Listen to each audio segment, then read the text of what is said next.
Buzz's Retirement Garage. I am Buzz, and I do retirement videos. And occasionally, I throw out my financials, although it's a big topic in the retirement world because most people will tell you what to do, how to do it, but they really don't tell you like how much they have.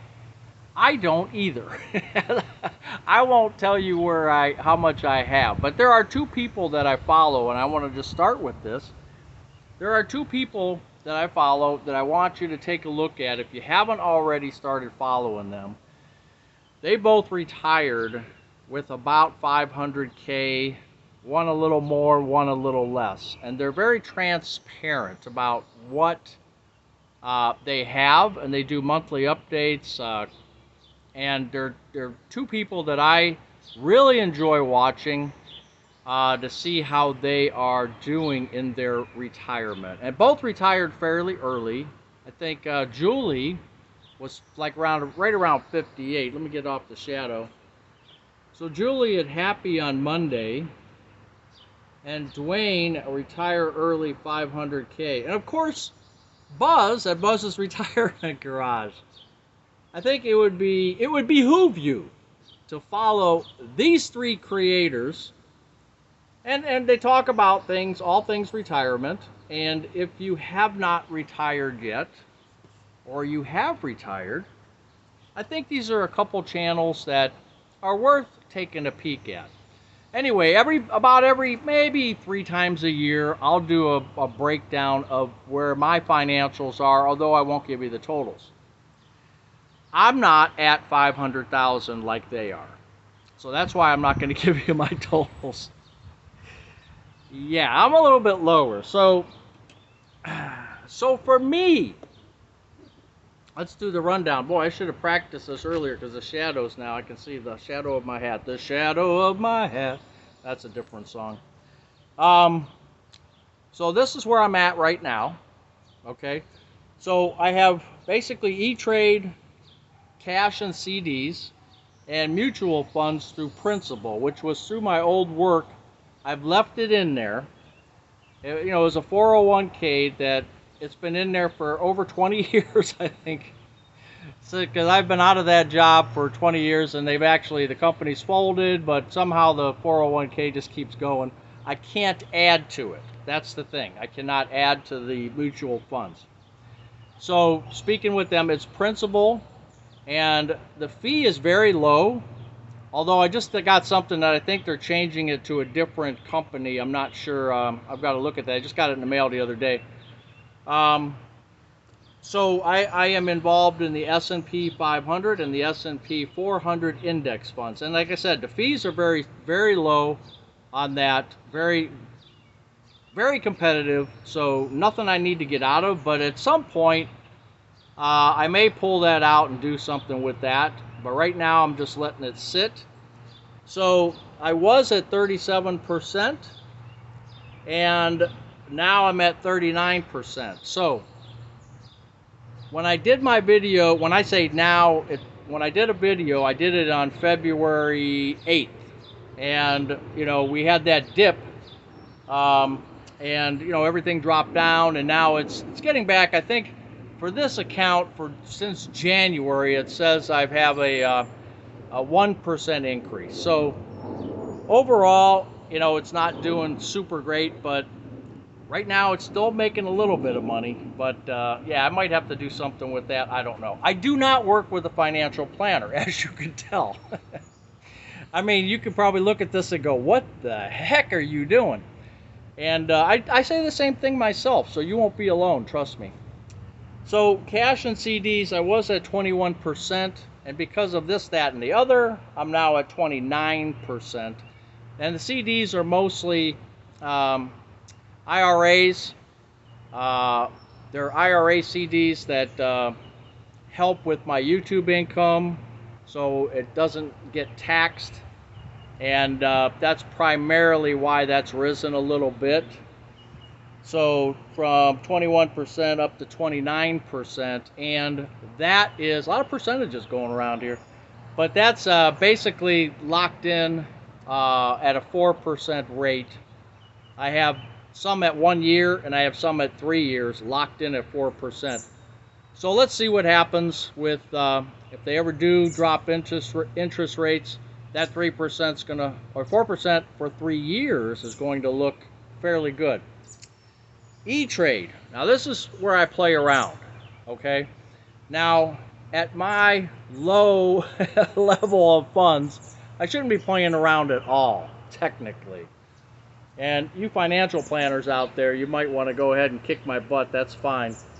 But E-Trade, I was at 42%. I've dropped 10% from there, so I'm at 32%. And I started playing with the Yield Max funds. So you can see in February, I don't think I had any Yield Max. Well, maybe I did. I think I started in January dabbling. And I think now I'm up to 7 different funds. I have weekly payers and monthly payers. Now, if you know anything about Yield Max, I am not a financial planner.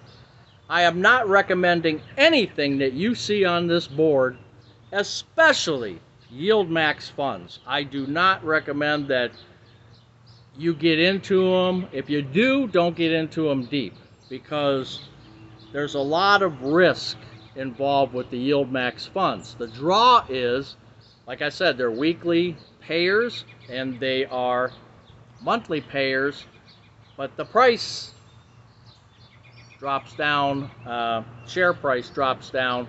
So you need to really look at those. I would not recommend them. Your financial planners, if you're going to one, probably don't recommend them. And if they do, a little wee bit maybe to play around with. But I like it because it generates the income. And so I keep a spreadsheet and I track the dividends versus the NAV erosion and the price, the stock price, being lowered. But it's something to take a look at. And again, I would not jump onto those. I would stick with, most of your money should be in traditional type companies that have been around for 100 years. Not to say they'll be around 101 years, but good chance that they will.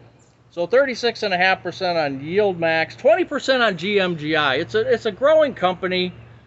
Every time that stock price drops, it's actually was on the it's basically pink now, if you know what that is. It's a stock price of like $1.66, but it's been up to $6. It's just one of those roll the dice, but they do make some money. And I have a feeling for the future, it's not going to be today, but eventually they're going to come around. So I'm dollar cost averaging. If it keeps dropping down, I'm picking up more, but I think I'm at my limit right now at 20%. I won't go any higher than that. And it's been picking up a little bit lately. So again, none of these I would think that you should get into. They're speculative at best. And losers at worst. But TFSL, that one I do like. It's a Third Federal Savings and Loan, and they have branches in Florida, here in Cleveland. They've been around for 100 years, speaking of 100-year companies, and they pay a nice dividend, 28.5 cents a share. And you have to look into that, but I've been pleased. Their stock price doesn't fluctuate, super high, super low. It just, pays that dividend, and I think it's 8.9%. Don't quote me on that. Last I looked, it was 8.9%. So I like it, and it's treated me well, and I buy the dip, and it's been doing pretty good. And then, it's like 5% in Maine and 4% in Mo. So if you know those companies, again, this is like a risky portfolio right here. This, of course, is going to be static. It's going to be good. I'm not worried about it, especially if they lower interest rates. That 4% is going to look nice because you're not going to see it much if they lower the interest rates. But it looks like we won't see lower interest rates maybe until fall. Who knows? And then, of course, the mutual funds. I'm going to have to look and see what to do with that. whether to turn that into a Roth IRA, pay the taxes. I've got to see. Again, I don't have a financial planner, and I don't know which way to go on that, but I'll look into it. Hey, AI is your friend. Between ChatGPT and Grok, those are two interesting ways to evaluate different information now. So something we really didn't have before. And I'm going to utilize it and see if it's accurate and see if it makes sense to me. And maybe it'll help me along. But anyway, that's where I'm at basically the mid-year mark. And we'll see how it goes in the next 3 or 4 months. We'll do this again. But like I said, if you get a chance, check out those other channels. If you're interested in, if you're interested in how people are taking, they're not millionaires, they're half millionaires, and how they're doing. Like Dwayne does a monthly update, and Julie does a great job too on hers, and she does more illustrative stuff. Me and Dwayne, we do whiteboards. Julie's really an expert at the PowerPoint and the rest of the stuff. So you get a chance, and oh yeah, that guy on the bottom, make sure you subscribe to him too. He needs all the help he can get. Buzz's Retirement Garage, we will see you soon.